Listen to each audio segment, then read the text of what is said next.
Welcome to 5-Minute MBAs, where we take business content from famous entrepreneurs and shorten them down to 5 minutes or less.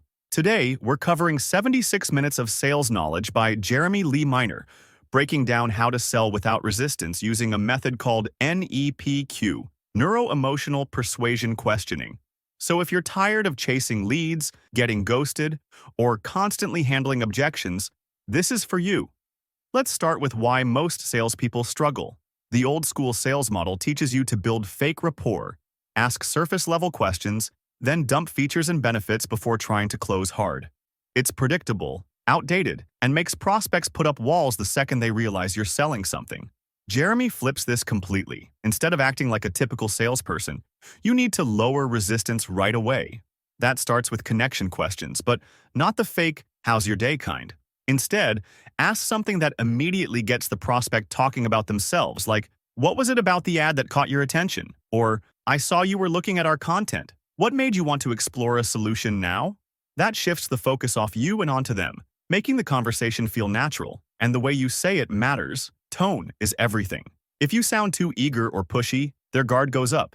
But if you're neutral, almost skeptical, it makes them open up. Once they're talking, you move into situation questions to understand their world. Ask things like, "What are you doing now?" Or, "How long have you been doing it that way?" This helps you get the real facts, but more importantly, it helps them realize their situation might not be ideal. Then comes the most important part, getting them to feel the pain of staying where they are. Most people don't fully understand how bad their problem is until you ask the right problem awareness questions. Instead of saying, "Our solution is better," you ask, "Is what you're doing now working as well as you'd like?" Or, "Has this affected you in any other ways?" You're not telling them they have a problem. You're making them say it themselves. Once they feel the problem, you guide them into seeing the solution. Ask things like, "If you could improve this, what would that look like?" Or, "What would solving this allow you to do that you can't do now?" The key is to shift them from thinking about price to thinking about results. If they believe you can get them the best outcome, they won't price shop you. Just when they're feeling excited about a solution, you hit them with a consequence question. This is where you get them to imagine what happens if they don't act. What happens if this doesn't change? Or, how would that impact you in 6 months? This creates internal urgency without you having to push.